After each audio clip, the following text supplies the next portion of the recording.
Billionaire who called to his daughter on a date pretended to be poor. And everything changed after sitting. I told my daughter we were going on a blind date. She promised to be my partner in crime, but when we sat at the wrong table, I met the woman who would change everything. He wasn't supposed to fall in love. He wasn't supposed to trust again. But one mistake, one dinner, one child's laughter. And suddenly the richest man in the city was pretending to be poor, just to keep a woman who never asked him for anything. Because sometimes, the most beautiful beginnings come from sitting at the wrong table. The wrong table. New York never cared who you were. It didn't slow down for broken hearts. It didn't blink for billionaires. And it certainly didn't pause for a man like William Parker, a widowed millionaire who had everything, except someone to come home to. Friday night found him standing outside La Piazza, one of the city's most charming restaurants, fixing the tiny pink ribbon in his daughter's hair. Lily, 6 years old and full of wonder, looked up at him with wide eyes and whispered, "Promise you won't chicken out?" He smiled, heart aching. "Promise. But only if you'll be my partner in crime." He nodded solemnly and squeezed his hand, a small hand, a last living link to the woman he had loved and lost far too young. The restaurant was busy, louder than he remembered, full of couples leaning close across flickering candles. William hated dates, the fake smiles, the forced charm, the way they looked at his watch before they looked at his eyes. So tonight he decided to pretend, just a little.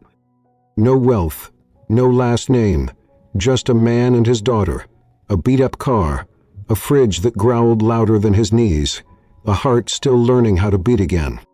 But somewhere between Lily's demands for chocolate ice cream and his search for table 9, he got it wrong. He stopped at table 6. And there she was. Brown hair tucked behind one ear, tired eyes that still sparkled like maybe, just maybe, hope hadn't entirely left her yet. And beside her a little boy who looked up with the same wide-eyed wonder Lily carried. William didn't ask questions. He just smiled and pulled out a chair. "Hi, I'm William," he said. "And just to be clear, I'm pretty poor. I don't have much, but I've got a lot of love to give." The woman, Sophia Budenkunst, blinked in confusion, fork suspended in the air. Before she could answer, her son looked up and grinned. "Mom, you found me a new daddy. I like him." Lily giggled and added, "It's true. We're really poor. We always eat cheese bread." Sophia froze. William just smiled wider. Because somehow, for reasons he didn't understand, it felt right. They ordered food they didn't plan to eat, talked about cartoons and buses and how annoying it was when people pressed all the elevator buttons. William told stories. Sophia laughed. And the kids, strangers just hours before, planned sleepovers and backyard camping trips. By dessert, it didn't feel like a date. It felt like a family. And that's when Sophia whispered the truth. "William, I think you're at the wrong table." Silence fell like a stone. His eyes widened. He glanced at the table number. It wasn't table 9. He stood apologizing, stammering, but Lily's voice stopped him. "Daddy, but I like it." Sophia looked at her son, smiling for the first time in weeks, and made a decision that would change all their lives. "Would you like to stay?" she asked. "Have dinner with us. I mean..." He hesitated, then nodded. And just like that, a man who built skyscrapers for a living sat back down, because a little girl and a stranger with warm eyes made him feel something no corner office ever could. Later that night, William lay in bed staring at the ceiling. Lily was curled beside him, still talking about Max and how he could make a paper airplane out of a napkin. But all William could think about was Sophia. How she smiled even when it hurt. How she never asked who he was, or what he had, or why he looked at the world like it had already broken him once before. For the first time in years, he felt like someone had seen him. Not the bank account, not the legacy, just him. And he wanted more. He wasn't sure how to ask, or even if he had the right. But the next morning he sent a text. "Picnic, city park, just me, you, and the kids." He said yes. She knew who he was. But because, for one night, she had felt like someone mattered to him. And maybe he mattered to her too. In the weeks that followed, they shared afternoons at ice cream cones and burned pancakes made on scratched pans. William kept up the act. The rideshare driving, the small apartment, the modest life. He didn't know how to tell her the truth. Because he was falling in love with the life he pretended to have, the woman who saw his heart, not his headlines. But the truth has a way of finding its voice. And when it did, it nearly cost him everything. Chapter: The Boy on the Red Bench.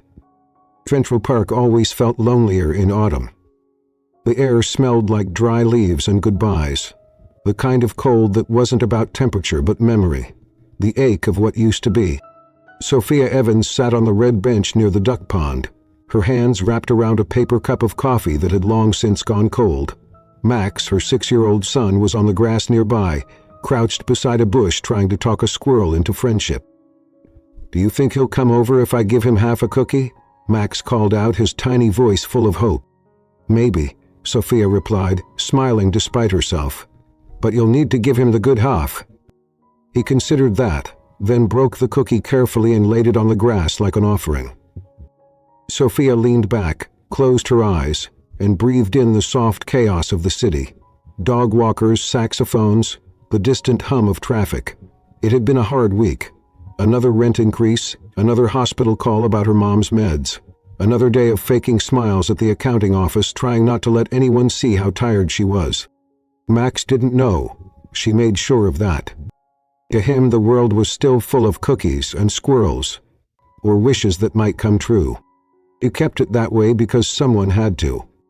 Then a voice broke through the noise, soft, warm, low enough to blend in with the wind if she hadn't been listening for life. "Mind if we share the bench?" Sophia looked up and blinked at the man in front of her. Dark coat, kind eyes, a little girl with a purple scarf standing beside him, looking shyly at Max. "Go on," the girl whispered to her dad. "Ask if I can play." The man smiled apologetically. "She saw your son and asked if she could join him. We won't bother you." Sophia nodded, scooting over. "It's a public bench." Still, courtesy matters. He sat down beside her but left space. The polite kind, the respectful kind. The little girl ran to Max, and within seconds they were talking about names and squirrels and the best kind of cookies. Sophia glanced sideways. The man looked familiar in the way good men sometimes do, like someone who belongs in a photograph you haven't taken yet. "Beautiful day," he said, watching the children. "Bit cold. Better than silence." Sophia raised an eyebrow. "You don't strike me as the poetic type." "I'm not." He smiled, then added, "Just a man trying to keep up with a 6-year-old who thinks everything deserves a story." He tilted her head, softening. "Single dad." "Widowed," he said, simply. "No self-pity, no drama. Just the truth. Her name's Lily." Sophia's voice came out quieter than she expected. "Sophia." "That's Max." They didn't say much after, just watched as the kids laughed, threw twigs into the pond, and made imaginary plans about building a squirrel hotel with cinnamon rooms. But something about the silence between them wasn't uncomfortable. It felt like a blanket shared. Then Max turned and called out, "Mom, Lily says her daddy's taking her on a blind date tonight. Isn't that funny?" Sophia nearly choked on her coffee. The man groaned, covering his face. "Kids, they'll give away your social security number and your blood type if you don't keep them busy." He laughed, surprised by how natural it felt. "Blind date, huh?" "Don't judge me too harshly," he said, rubbing the back of his neck. "My sister set it up. Said it was time I tried again." Sophia considered him. The warmth in his voice, the honesty in his expression. "So what's your plan? Dinner? Awkward small talk? Escape route if she's allergic to laughter?" He chuckled, something like that. Then he looked at her. Really looked. And for a moment she forgot about rent and bills, and all the ways life had gone sideways. He only saw him. And he saw her. "I think," he said slowly, "I might have already sat at the wrong table once, and liked it better than the right one." She didn't answer. But the wind paused long enough for a leaf to land on the bench between them. Red gold, waiting. And in the soft silence that followed, Sophia wondered if perhaps the boy on the red bench hadn't come alone, and neither had she. Chapter 2. The Woman Who Knew Too Much. Sophia didn't believe in fate. She believed in parking meters, in overdue notices, in carefully folded receipts in worn envelopes. She believed in surviving one weekday, one paycheck, one small miracle at a time. So when the man from the park, William Parker, walked into her quiet corner of Riverside Care Facility 3 days later with a bag of pastries and a little girl spinning in his shadow, her first thought wasn't romantic. It was no, absolutely not. He said gently, as if they'd planned this. I brought cheese bread, Lily insisted. Lily grinned, proudly holding out a paper bag like it was a treasure map. The kind from the park. Max said your mom likes it. Sophia stared at them both, the girl's open sweetness, the father's steady calm, and felt the floor shift just a little beneath her. You shouldn't be here, she said softly, stepping outside the nurse's station, closing the door behind her. William looked surprised. We were just in the neighborhood, I figured what, she snapped, then immediately winced at the sharpness in her voice. I'm sorry, this isn't a place for fairy tales. He nodded slowly, the smile fading. I didn't come for fairy tales. Sophia folded her arms. Then what did you come for? To see if the woman who laughed at my squirrel joke still exists. Outside a park bench, he said honestly. Sophia's throat tightened. This was a bad idea. He glanced over at Lily, who had already found a nurse and was telling her about her favorite superhero. Sophia sighed. My mom's in there, she said, voice softening. She has late-stage cardiac failure. Most days she remembers me. Some days she doesn't. William listened. I work here part-time, she added. Not just for her. I clean rooms, balance meds, keep the lights on. There's no safety net, no backup plan. Just... William's eyes held hers. That's a lot to carry. Okay. And yet you still made room for my daughter that day. He blinked, caught off guard. He continued gently. You didn't have to. You could have ignored us, sent us away. But you didn't. Sophia looked down at her hands, suddenly feeling exposed. I've been judged before, she murmured, for being a single mom, for being tired, for not fitting some mold I never agreed to. So when I saw you, pretending to be poor, playing games, I figured I'd already met your kind. William's brow furrowed. I wasn't playing a game. You introduced yourself with a lie. There it was, the truth, sharp and clean like glass. He exhaled. I didn't mean for it to be a lie. I was trying to see if someone could like me for something besides what I am. And what are you? She asked, folding her arms tighter. He didn't answer immediately. Instead, he stepped closer, someone who's lost a lot, who forgot what it means to laugh over squilt juice and squirrel hotels. Sophia's heart tugged in spite of herself. You don't need to fix me, William, she said quietly. I've been stitched together more times than I can count. I'm not looking for charming distractions or complicated men in expensive suits pretending to be ordinary. I'm not trying to fix you, Sophia, he said, almost a whisper. I think you're the first person I've met who doesn't need fixing. They stood there, the silence heavy with things unsaid. Then Lily ran up, her arms filled with sticky crayons and a coloring book she'd stolen from the nurse's desk. Max said I should draw a superhero version of your mom, she beamed. So I did. Sophia took the drawing, a stick-figure woman in a red cape floating above a hospital bed. She felt her throat tighten again. She looked strong, Sophia said. He nodded. And just like that, the walls softened. That night, after they'd gone, Sophia sat by her mother's bedside and traced the lines of Lily's drawing with her fingers. He thought about William's eyes, his stillness, the way he didn't flinch at her honesty. He didn't trust him, not yet. But a part of her, the part that still believed in warm hands and cheese bread and good men with broken hearts, whispered, maybe, just maybe. Chapter 3. Cheese bread and Other Promises. The knock came at 6:07 a.m.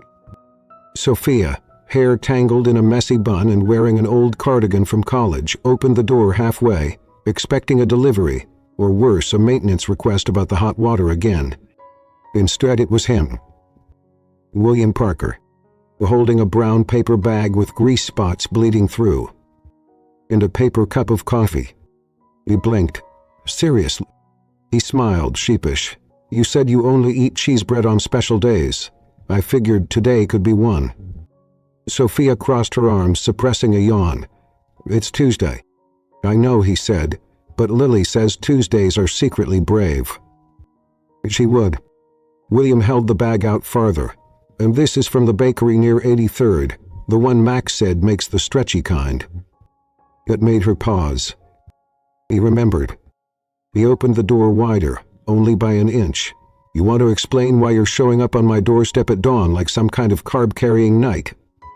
I couldn't sleep, he said honestly. Thought maybe I'd trade breakfast for 5 minutes of your time. Sophia sighed, stepped aside, and nodded toward the kitchen. 5 minutes, she said, and only because Max is still asleep and I need caffeine more than dignity right now. They sat at the kitchen table, chipped wood, wobbly leg, a marker stain from Max's exploding volcano phase, and for a long time they didn't talk.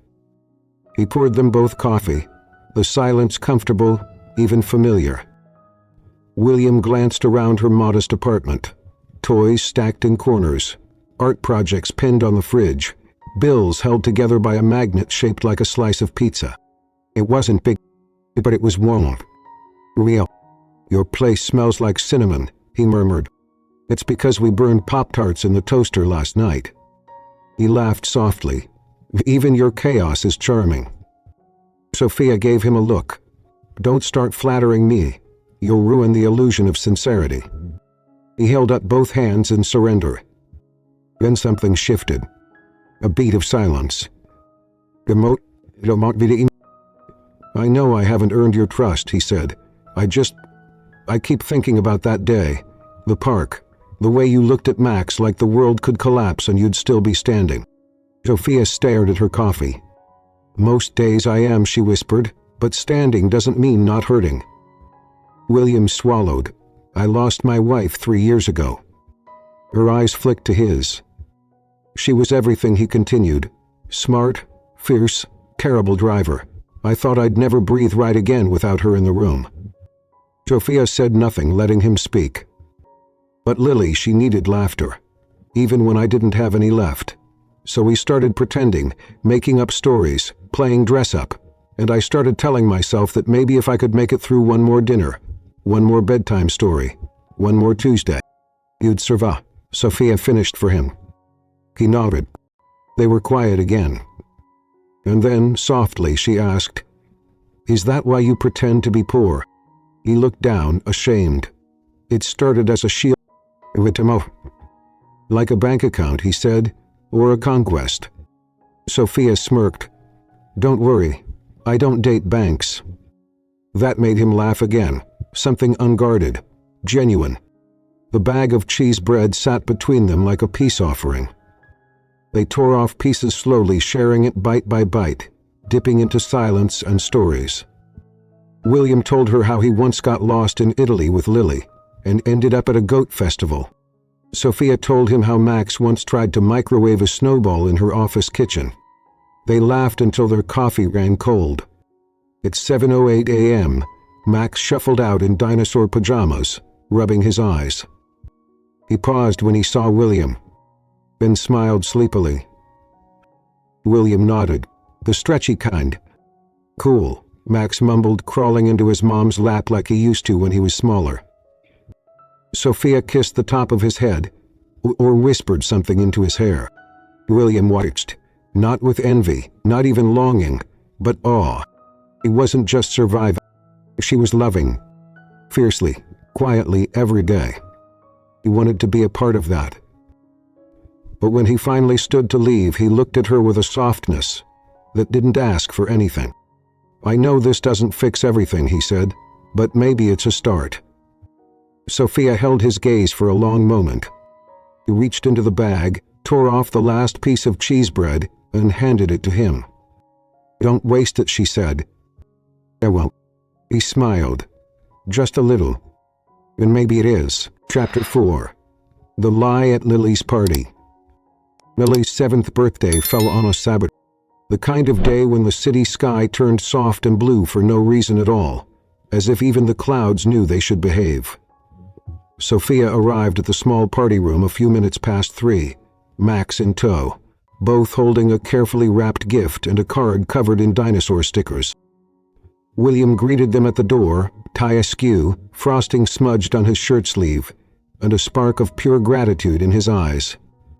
"You came," he said. Sophia smiled, slightly breathless from the stairs. "We promised we would."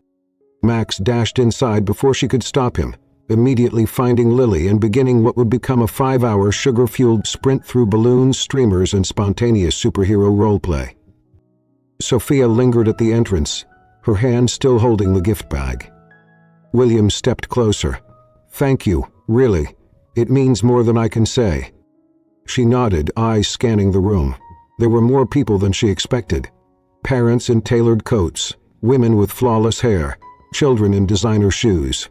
The cake was tiered, the decorations clearly custom, the music low but expensive sounding. It didn't feel like the kind of party thrown by a rideshare driver from a modest apartment. A flicker of unease moved through her.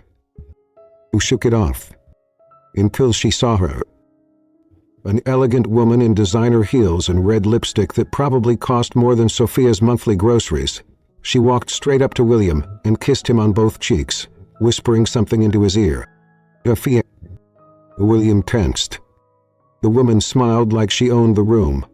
"Still throwing these little humble parties, huh?" she said just loudly enough. William's jaw clenched. "Hello, Amanda. Nice of you to stop by." Amanda turned, eyes raking over Sophia. "And who is this?" "Sophia," he said quickly. "She's a friend." Amanda's smile sharpened. "Of course she is."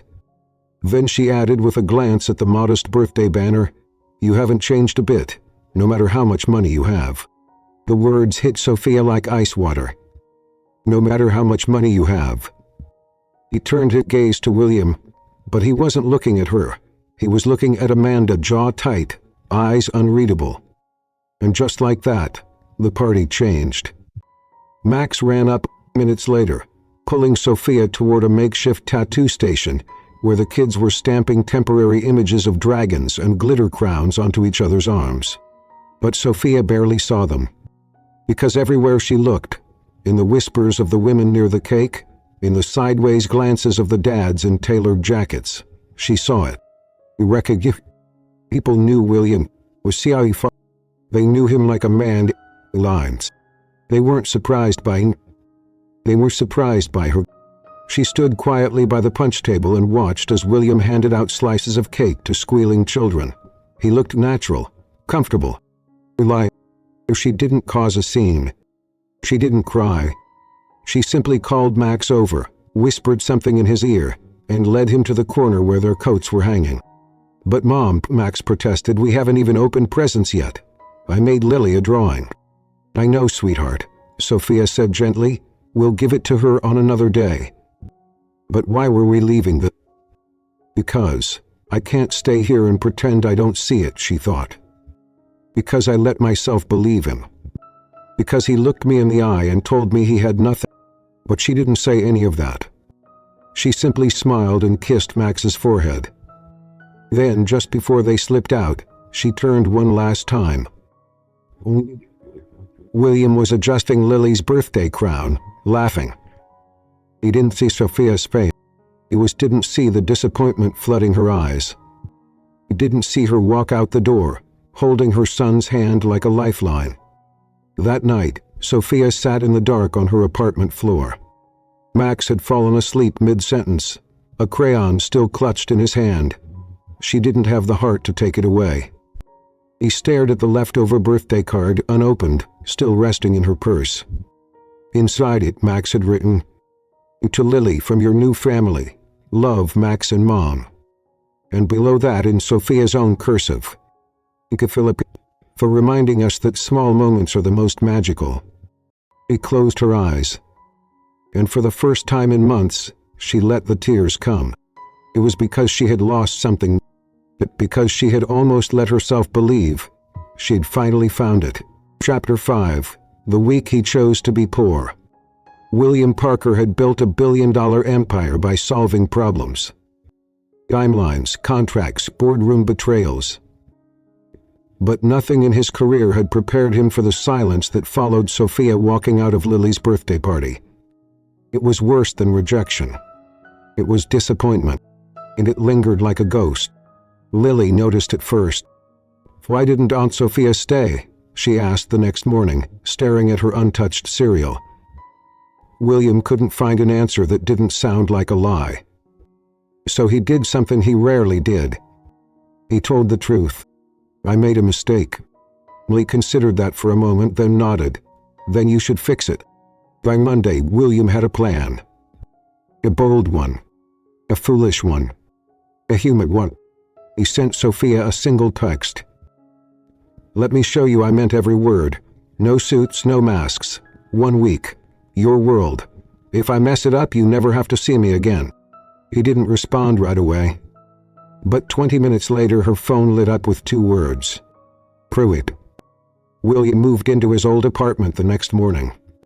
It was exactly as he remembered, cramped, musty, and full of echoes. 1 bedroom, 1 flickering kitchen light, 1 leaky faucet that coughed every time he tried to make tea.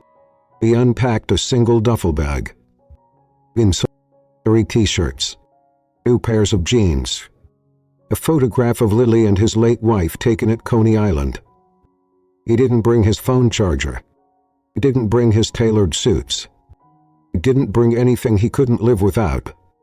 For the first time in years, William Parker lived like the man he had pretended to be. Day 1. He burned the pancakes. Twice. The smoke alarm screamed. The coffee tasted like regret. He sent Sophia a photo of the charcoal breakfast with a caption. "If this is how real people live, I owe the human race an apology."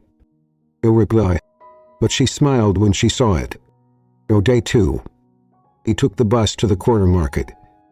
Got lost. Bought the wrong kind of milk. Accidentally complimented a woman's umbrella thinking it was hers. He texted Sophia. "If this doesn't win me a second chance, I hope it at least wins me a sitcom deal." Still no reply. But that night, Sophia told Max, "He's trying." Day 3. It rained. William forgot an umbrella and came home soaked, holding a bouquet of grocery store daisies he never got to give her. He spent the night writing a letter he never sent. "He told me you weren't looking for charming distractions, so I'm trying to be something else, something real." He fell asleep on the couch. Day 5. Sophia texted back. A single message. "What did you eat today?" He smiled. "Instant noodles. Burned again, but I'm learning." "Don't add the packet before the water boils," she replied. And just like that, it was something. Day 5. He invited her and Max to dinner. Nothing fancy. A second-hand table in a too-small apartment. Pasta he cooked himself. Garlic bread only slightly overdone. Sophia hesitated at the door, Max bouncing with excitement behind her. "Amon because he begged," she teased. Max corrected her. We flipped a. William opened the door with an apron still tied backward and sauce on his sleeve. Sophia blinked. He looked nothing like a millionaire. And everything like a man trying. Dinner was chaotic. Max spilled juice. Lily declared herself queen of pasta. William dropped a fork and hit his head on the cabinet. Sophia laughed so hard she had to look away. He hadn't laughed like that in years. Later, after the kids had fallen asleep watching cartoons, Sophia stood on the porch with William. The city lights blinked behind them. "You've done all this," she said quietly. "The apartment, the bus, the noodles." What?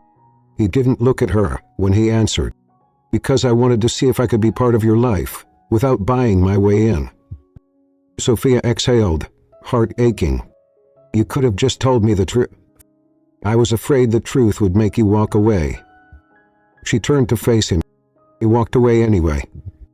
He looked up then. "I know, but you came back." Only for a moment, she thought. Only for now. but she didn't say it. Instead, she reached into her coat pocket and handed him something. The birthday card from Mom, the one they never gave Lily. William opened it, reading the crayon letters and Sophia's soft cursive below.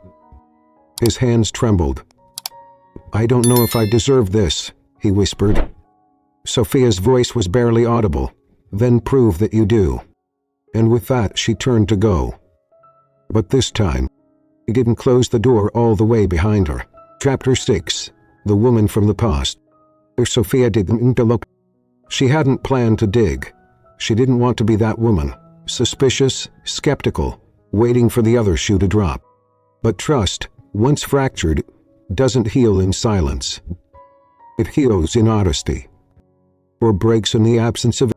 So when her friend Carla casually asked over coffee, "Wait, the guy you've been seeing, what's his name again?" "William," Sophia replied. "William Parker." Carla's cup paused midair. "William Parker, as in Parker Holdings." Sophia blinked. "You know him?" Carla pulled out her phone, swiping quickly through her feed. "Tell me this isn't your—" He turned the screen, and there he was. William, in a charcoal suit, standing beside the mayor at a ribbon cutting for a new real estate development. The caption read, "William Parker expands his empire once again, opening 5th luxury resort in 3 years." Sophia stared at the image. She had kissed that man, watched him trip over toy dinosaurs, sat beside him on a sofa stained with juice boxes. He had told her he burned instant noodles. And yet here he was, a man worth more than the buildings he built, a man who never mentioned it. Not once. Her stomach twisted. She didn't text him that night.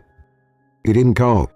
She sat on the floor of Max's room, tracing the outline of his sleeping face, wondering how many more lies she had already let into their lives. The next morning, William knocked at her door. He was holding a bag of cinnamon bagels and wearing the same worn jacket he'd had on all week. He let him in. They sat at the table, the silence heavier than it had been since the birthday party. "Something's wrong," he said softly. Sophia looked up. She didn't ease into it. "There's a picture of you online," she said, "in a suit, at a press event. The caption says you just opened a 5th luxury resort." He didn't answer right away. Sophia leaned forward. "You told me you lived modestly, that you were trying to rebuild." It was the— "No, you are a millionaire, and you didn't tell me." William lowered his gaze. "But I didn't know how." "You didn't know how?" Her voice cracked. "You stood in my apartment, watched me worry about Max's school lunch, ate off plates I bought at a thrift store, and you let me believe you were struggling too." He wasn't trying to lie, Sophia. "Yes, you were." William exhaled, eyes glassy. "I sat at the wrong table that night, and for the first time in years, someone didn't want anything from me. I wanted honesty," she said. "I was afraid that if I told you the truth, I'd lose that look you gave me, like I was just a man, not a prize, not a wallet, not a story." Sophia shook her head. "And instead you made me a fool." "No," he whispered. "I made me a coward." Max ran at that moment, holding a paper airplane. William knelt beside him and smiled weakly. "That's a great one, buddy." "You want to fly it with me?" Max asked, eyes wide. William looked up at Sophia. Her jaw was tight, but she nodded once. "A flight," she said. "Then we have things to talk about." They went to the park that afternoon. Max and Lily ran ahead, arms spread like wings, giggling into the breeze. William walked beside Sophia in silence.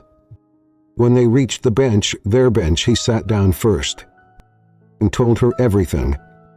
How his father had raised him on ambition and silence. How he lost his wife to illness and nearly drowned in the grave. How he threw himself into work, into wealth, into building things because people didn't leave buildings. How he met her and lied because he didn't know how to be seen without armor. He didn't defend himself. He didn't justify. He just spoke. And when he was finished, he looked at her with eyes that held no pride, only prayer. Sophia stared at the lake, at the ducks gliding past like nothing had changed. But everything had. "You could have told me," she said at last. "I knew. I might have still chosen to stay. I hope so. But now I don't know what I'm choosing." He reached into his pocket and pulled out the photo Max had drawn, the one with Lily, the family, the house with the crooked chimney. "I'm not asking you to choose anything today," he said. "I'm just asking you not to walk away." Sophia didn't answer, but she didn't leave the bench either. They sat there until the sky turned gold and the wind carried the sound of children laughing down the hill. And in the quiet between them something fragile remained. Not forgiveness, not love, or Yahtzee, but maybe the beginning of Chapter 7, the goodbye that wasn't goodbye. Sophia hadn't returned William's messages in 3 days. He wanted because she wanted to punish him, but because she didn't know how to breathe in a world that didn't feel safe anymore. Trust wasn't just something you gave back, it was something you rebuilt. One apology, one quiet act, one moment at a time, and right now the moments weren't adding up. On the 4th day, a letter arrived at her door. Handwritten, folded carefully. No envelope, just a note tucked under a small stone by her welcome mat. "Sophia, this isn't a grand gesture. No flowers, no promises I haven't earned. Just this. I understand if you never trust me again, but I still believe in the person I met on the red bench, the woman who didn't flinch when life got messy, the woman who laughed at squirrel hotels and burned Pop-Tarts, and still showed up. He showed up for your son, your mother, even me, when I didn't deserve it. So, I'm stepping back now, not because I'm giving up, but because I'm learning." He read the letter twice. Then again, and still, that weekend Max asked the question she'd been dreading. "Are we ever going to see Lily again?" Sophia smiled softly, brushing his hair back. "Maybe. But I miss him," he said, Scott's small shoulders slumping. She pulled him into her lap and held him as his voice got smaller. "It was fun, wasn't it?" Max nodded. He was different. Sophia knew what he meant. William wasn't perfect, but he had never pretended to be around Max, not even when everything else was a lie. By Tuesday she had made up her mind. He wasn't ready to forgive. He wasn't ready to fall again. But she was ready to say goodbye. It was raining when she arrived. Soft, steady drops falling on the street outside William's apartment. Not his penthouse, not his estate, but the small place he'd chosen when he'd tried to be someone else. He knocked gently. He opened the door like he'd been standing behind it the whole time. No smile, no surprise, just quiet. "Bye," she said. "Bye," he replied. We stepped in. The place was cleaner than she remembered, the table bare. No cartoons playing, no bagels or coffee. Just, "I read your note," she said, setting her purse down. He nodded. "I came to thank you for giving me space." William swallowed. Sophia looked down at her hands. "I thought maybe I could do it, walk away, close the door, protect myself." "And?" he asked. "I still might," she said, "but I didn't want to do it without saying the words out loud." He looked at her eyes, tired, honest. "I'm not going to ask you to stay," he said softly, "but I'm not going to pretend I don't want you to." Sophia's breath caught. "Do you regret it?" she asked. "Pretending?" He was quiet. "That. No, because it brought me to you." Tears filled her eyes, but she didn't let them fall. In Scooter she stuck a small, worn envelope. Inside, a drawing Max had made. 4 stick figures, 2 adults, 2 kids, a lopsided house. The words, "My family," scrawled across the top. "He still asks about you," she whispered. William blinked fast. "I still think about him." Sophia looked at him one last time. Not with anger, not even with grief, just with something softer, something unfinished. "I need time," she said. "Oh, wait," he promised. And when she stepped outside, she didn't close the door all the way. It stayed cracked. A sliver of light left behind her. William stood at the window for a long time after she left, watching her walk through the rain with her head held high. He didn't follow. He didn't call. He didn't beg. But in his chest, something steady began to grow. Not the kind that endures. Because sometimes love doesn't begin with hello. It begins with a goodbye. That isn't the end. Chapter 8. A place called home.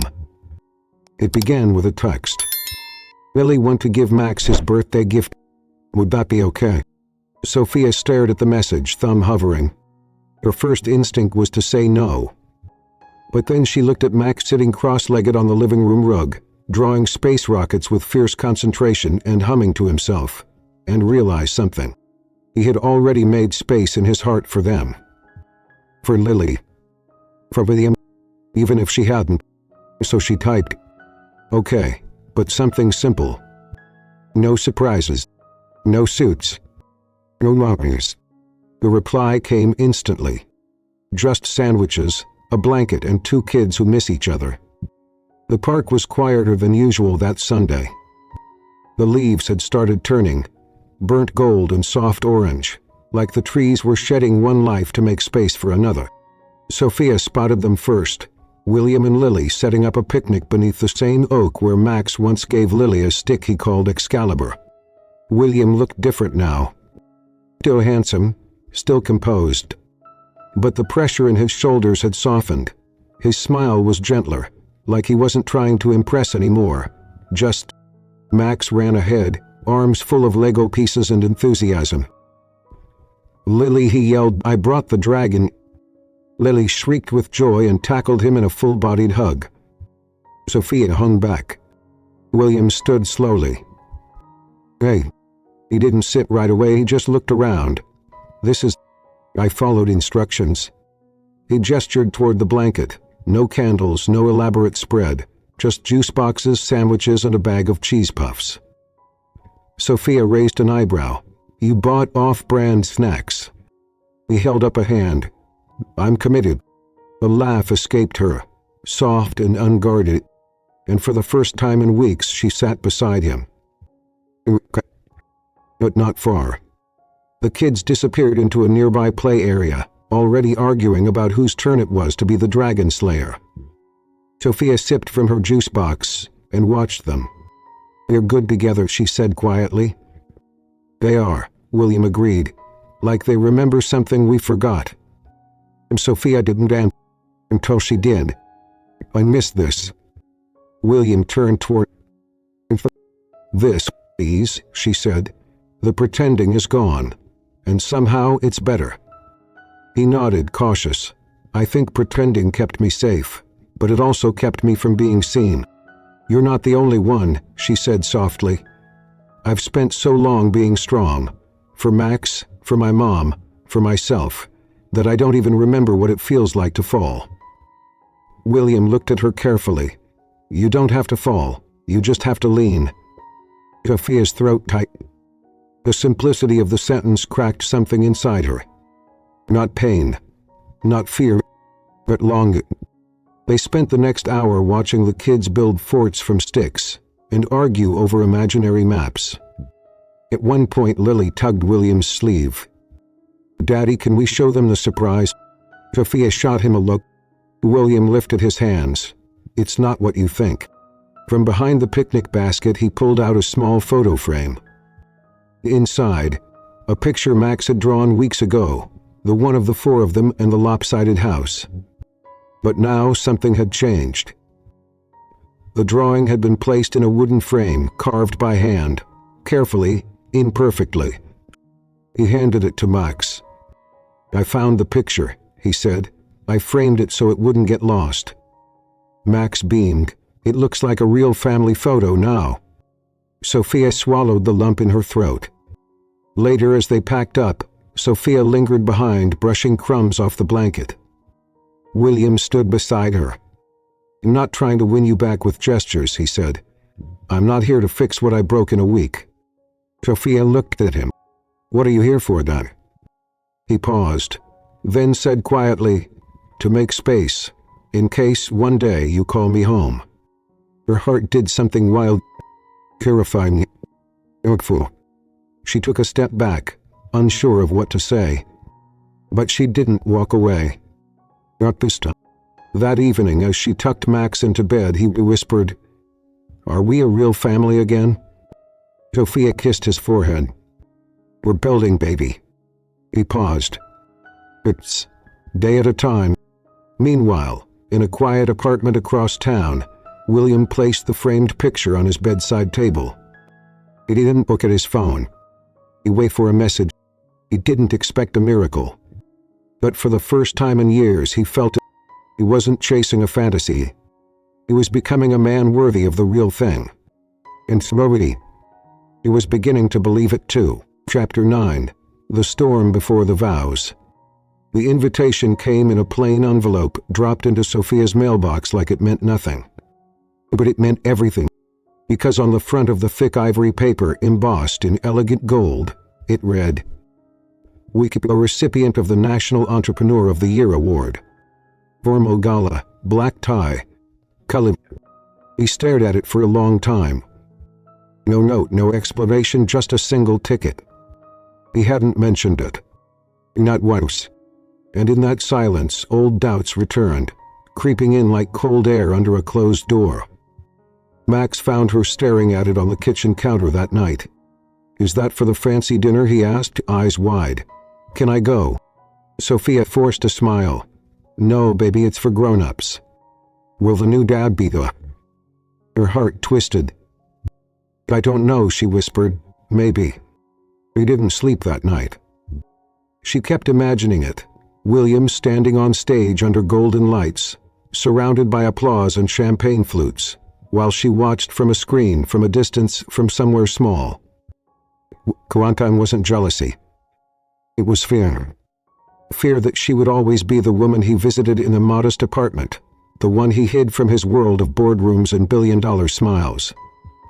The next morning she showed up at his office without warning.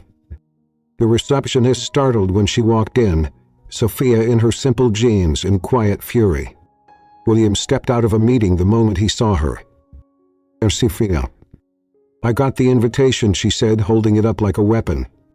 He looked at it, then at her. "I was going to ask you in person. After the red carpet, after the thank you." He sighed. "You think I was hiding it?" He blinked, hurt flaring in her chest. "Weren't you?" William stepped closer, lowering his voice.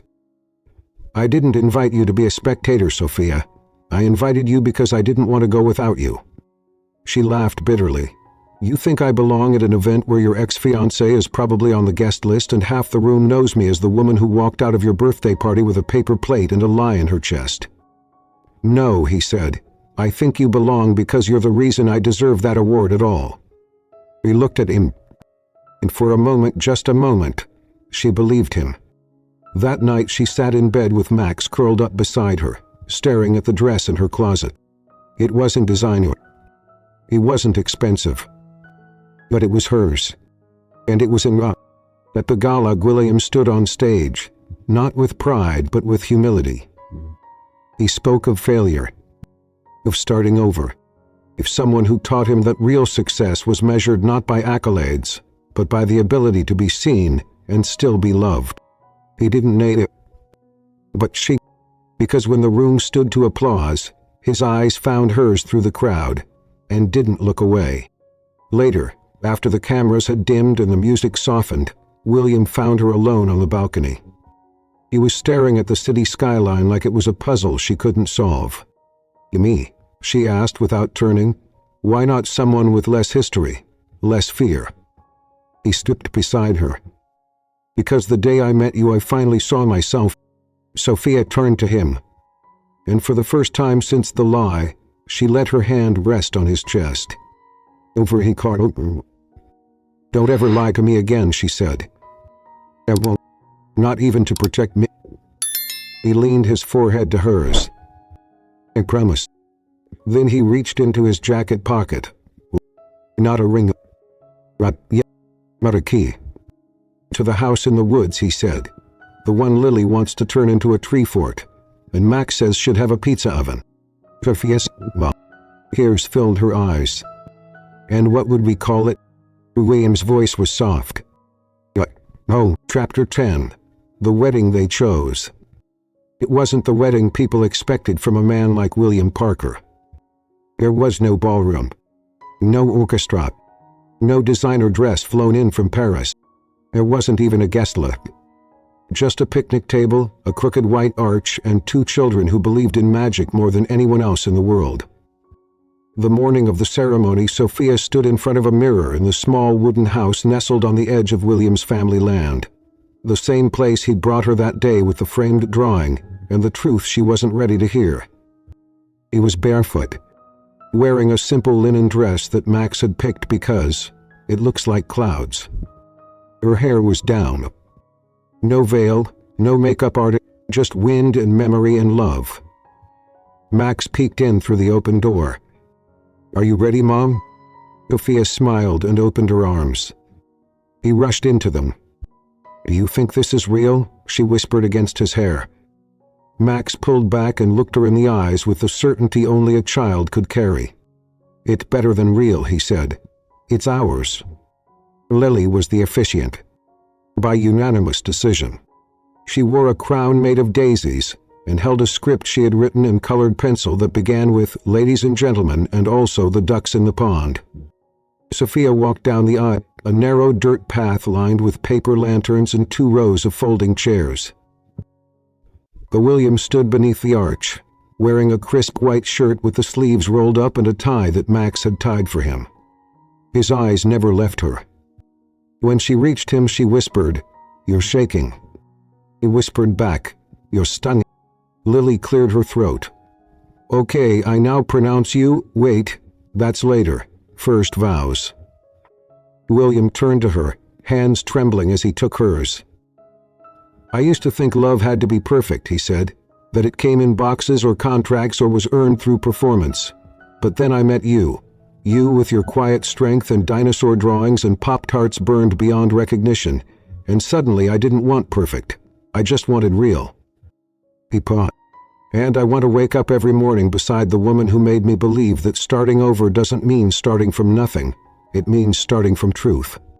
Sophia's eyes were shining. He held his hands tighter. "My whole life," she said, "I thought love was something that left, something that hurt more than it healed.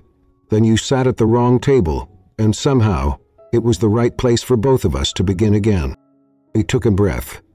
"I promise to choose you, not because you're perfect, but because you're brave enough to become better, every day." Billy smiled wide. "And now, by the power of friendship, persistence, and love." Max jumped in. "Kiss her already." They laughed, and William did just that. Go, soft. The kind of kiss that says thank you for staying. They ate grilled cheese sandwiches and apple pie from the bakery down the road. Max and Lily took turns announcing the playlist, which mostly included superhero theme songs and one emotional ballad that made Sophia laugh until she cried. There were no squeaking, no toasts. Just hands held under the table. A framed drawing placed in the center, the one Max made, now updated with a fifth stick figure. A baby, drawn with a cape and labeled "Coming Soon." Sophia, he hadn't told anyone yet, but William knew. The way he placed his hand gently on his stomach when no one was looking said it all. That night, long after the sun had disappeared and the lanterns flickered out, Sophia and William stood outside the house under a sky full of stars. No one spoke. They didn't mean to. Because the silence, the stars, the warmth of a child's laughter echoing in the woods was the life they had chosen. Not one made of stone and steel and appearances. One built with small hands and real forgiving. One they'd fight to protect. One they'd never take for granted. And that night for the first he dreamt of pancakes. Boogie, lopsided, served with messy. He made a kiss on the cheek.